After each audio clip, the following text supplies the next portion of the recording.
Kan tahu kan pencapaian Maudy Ayunda, dia salah satu outliers yang berhasil sukses karena luck or privilege. Dibahas ya.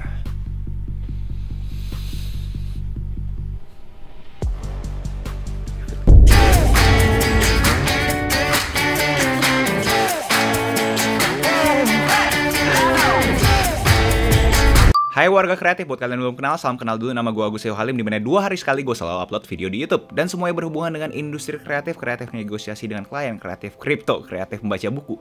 Apapun yang sifatnya kreatif akan selalu gue bahas channel ini. So buat kalian berkenan, monggo di subscribe. Sebelum fans-fans Maudy nyerang gue dengan komentar-komentar nyinyir di video gue, boleh gak gue minta tolong dengan hormat dengerin gue sampai habis dulu? Oke, coba aku dengerin. Pertama, konteks video ini diciptakan karena banyak dari kalian yang minta gue ngebahas privilege. Ada satu spesifik komentar yang mengelaborasi pencapaian gue di YouTube ini berdasarkan gue punya privilege. Dukungan keluarga, karir fotografi, itu sudah membuat gue nggak start dari nol. Gimana caranya orang yang benar-benar start dari nol bisa berkarya di industri kreatif? Dan sebelum itu juga ada komentar yang gue sajikan di intro, dimana orang itu minta sudut pandang gue terhadap Kak Maudy Ayunda itu privilege atau luck. Motif gue eskalasi komentar tersebut menjadi satu full video explanation seperti ini karena gue notice pembicaraan terhadap privilege ini sedang hangat di sosial media.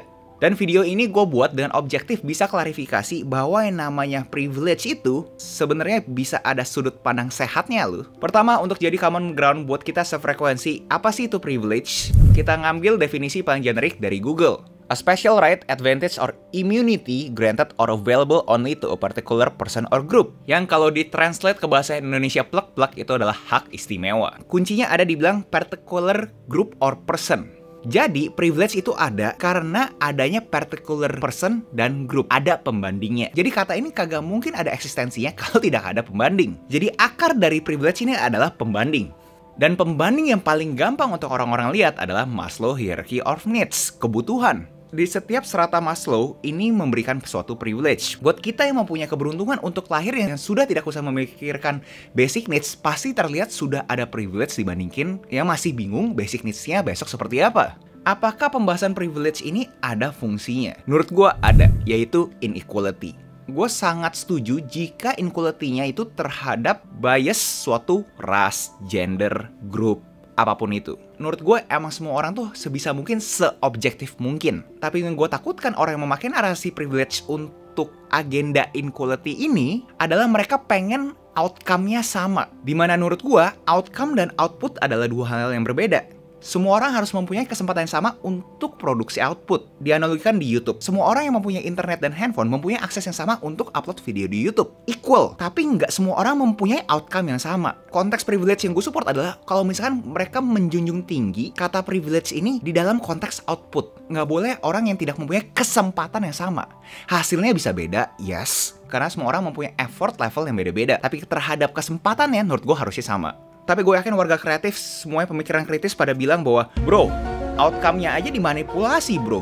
Contoh, gue nggak dapet kerjaan karena si doi emang lebih cakep daripada gue. Menurut gue, kasus seperti ini masih terjadi di developed country, apalagi kita di developing country. Dan ini gue setuju ini adalah masalah yang besar terhadap manipulasi outcome. Tapi menurut gue, dibanding kalian mencari narasi untuk memvalidasi kalian punya thoughts, yang sering disebut oleh psikolog adalah confirmation bias, lebih baik kalian beraksi kan. Jangan memperkuat narasi tersebut, tapi cari jalan lain untuk melewati tembok privilege tersebut. Itu adalah premisnya Daniel Kahneman di Thinking Fast and Slow. Kita punya dua sistem di otak, di mana ada sistem 1, ada sistem 2. Sistem 1 itu ada sistem yang cepat. Jadi kalau misalnya kalian mendapat suatu situasi, pasti ada sistem 1 kalian yang bergerak. Oh oke, dia privilege. Tapi bakal lebih bijak kalau misalnya kalian bisa aktifin sistem 2 nya kalian juga, yaitu yang berpikir secara lambat.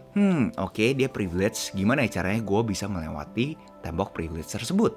Kenapa gue argue kalian lebih better off langsung ke sistem 2 dibandingin kalian kekeh di sistem 1 terus? Karena ini kagak mungkin ada habis-habisnya. Karena gue argue semua orang yang komentarin ini via internet, kalian tuh berprivilege loh. Kita bisa ngomongin privilege di internet pakai jempol kita doang. Kurang privilege apa lagi? Baik lagi ada pembandingnya kan. Kalau kita bandingin ke orang-orang yang di Afrika sekarang, apakah kita privilege? Yes, we are privileged and own it gitu loh. Uniknya dari kata-kata privilege ini adalah hanya muncul kalau misalkan ada outcome yang terlihat sukses dari orang lain. Kalau misalkan outcome tersebut nggak terlihat sukses, nggak bakal ada kata privilege ini. Nah itu menurut gue menarik, kayak Apa tuh reverse dari privilege? Yang orang udah mempunyai privilege, tapi gagal. Dan kesotoyan gue berasa bahwa orang kayak gitu banyak loh. Kenapa? Karena mentalnya nggak kuat. Karena ekspektasinya tuh terlalu besar bahwa, wah sekitar gue berprestasi semua, gue juga harus bisa berprestasi. Tapi dia nggak bisa gitu loh. Padahal udah mempunyai privilege yang kalian anggap itu privilege. Tapi buat dia privilege itu malah jadi beban. Kenapa narasi privilege ini ter-enhance kalau misalkan sudah jadi sukses? Kalau belum jadi sukses kata-katanya apa? Tapi apakah pembahasan ini nonsense? Menurut gue kagak. Juga bisa menjadi mekanisme untuk menjaga kesehatan mental. Gue nggak membenarkan, tapi menurut gue sistem satu bergerak seperti itu untuk ngejaga perasaan kita kan. Buat kalian tuh jangan down. Dan ngomong-ngomong kesehatan mental, gue mau kaitkan ke memes yang kalian mungkin pernah lihat. Di dalam memes ini gue ada nggak setujunya. Karena kalau misalkan ini larinya ke 100 meter, orang yang privilege itu nggak bakal terlihat sukses. Kenapa? Karena dia udah sebegitu privilege cuma bisa dapat 100 meter. Orang-orang bakal ngelihat dia tuh sebagai kegagalan. Jadi poin yang gue pengen sharing ada, orang yang mempunyai privilege itu juga mempunyai mental burden. Dimana wah, gue udah se-privilege ini, keluarga gue berprestasi, masa gue nggak berprestasi sih? Alhasil, kadang-kadang bikin mereka juga jadi ciut, jadi mikirnya, udahlah gue nggak bisa apa-apa lah. Yes, mungkin mereka secara materi, mereka tuh enak. Tapi gue argue, secara mentalnya itu mungkin lebih parah. Karena di konteksnya yang di basic needs, mereka nggak bisa mikirin mental kan, mereka mikirin adalah surviving. Gue harus survive, sedangkan di konteks yang udah ngelewatin basic needs, mereka validating. Gue sebenarnya bisa apa sih? Dan ngejawab spesifik terhadap apakah gue privilege? Yes, gue privilege dan gue akun itu. And I own it. If anything, gue berasa gue bangga punya privilege. Kenapa? Karena berarti sekeliling gue memberikan gue dampak yang positif. Gue jelasnya kagak bisa speak for Kak Maudy Ayunda. Tapi yang gue baca-baca dari Zero to One-nya Peter Thiel, dia komentar bahwa orang-orang yang memakai luck atau privilege untuk memberitahukan kisah suksesnya, itu biasanya itu udah strategically humble. Mereka tuh secara strategis ngomong itu. Mereka memakai narasi privilege atau luck itu, mereka ambil untuk ngelawan ego di dalam dirinya mereka. Karena mereka tahu kalau misalnya ego dalam diri mereka ngomong bahwa gue udah paling kuat, gue udah paling benar, gue udah hebat banget, itu bakal bahaya buat mereka. Karena simpelnya mereka jadi arogan dan akhirnya mereka punya blind spot yang banyak banget. Mereka harus punya satu narasi untuk kasih tahu bahwa lu tuh bukan siapa-siapa, lu keep moving. Jadi gue argue, narasi privilege ini untuk overachiever itu sehat. Karena itu menjadi mekanisme mereka untuk menimbulkan rasa ingin maju. Karena begitu mereka lose that edge, sesuatu yang bikin mereka nyampe ke sini, ya mereka bakal nyantai kan, kayak udahlah, udah cukup lah. Dan menurut gue semua overachiever ini, mereka tuh nggak apa-apa dibilang privilege. Karena justru itu ngebantu mereka punya ego. Bro, lu dari tadi ngomong kayak bacot-bacot doang. Apa solusinya jadinya? Lu kayak overachiever itu apaan sih? Gua nggak ngerti. Pokoknya sekarang solusinya apa? Sekali lagi, menurut gua narasi privilege itu sebenarnya kalau misalkan dosisnya tepat bisa jadi sehat. Karena ngejaga kesehatan mental masing-masing orang.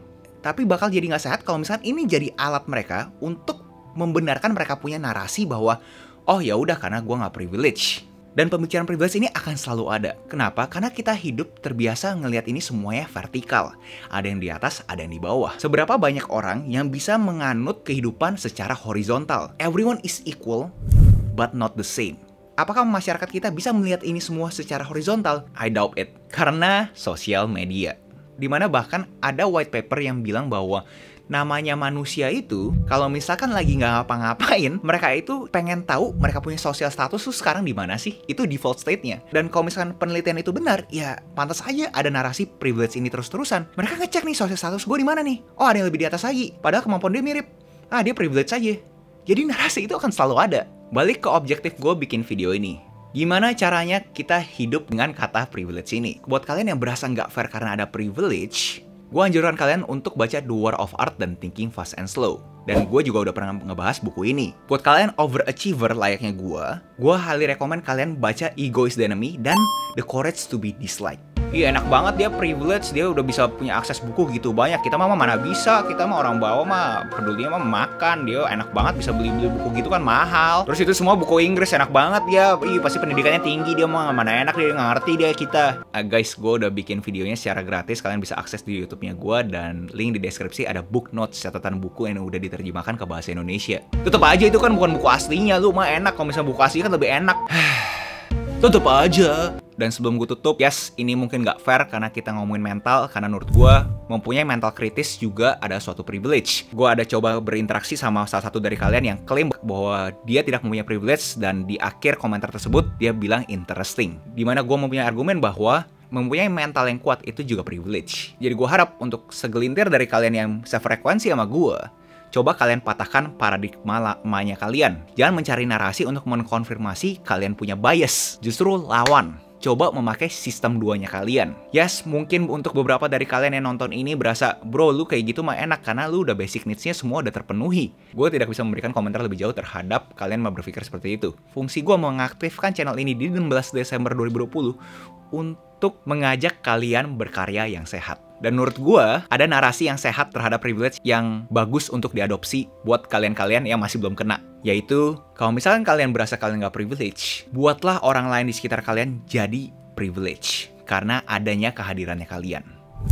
Mau itu teman, mau itu anak, mau itu orang tua, apapun itu. So, jangan kurungkan kalian punya kata privilege terhadap materi doang. Coba dari sesuatu yang abstrak. Kayak kehadirannya kalian, bikin positive vibes. Itu juga privilege loh. Dan jelasnya video kali ini benar-benar pure komentar gue doang. Gue tidak mempunyai data untuk ngebantu gue punya statement. Ini pure gue punya sudut pandang. Jadi buat kalian yang pengen nambahin atau berdiskusi sama gue di kolom komentar, yuk kita coba berdiskusi. Karena gue yakin semua warga kreatif pemikirannya kritis-kritis. And jangan lupa like, comment, subscribe, nyalain notifnya, share teman kalian, and I'll see you in next video. Salam kreatif.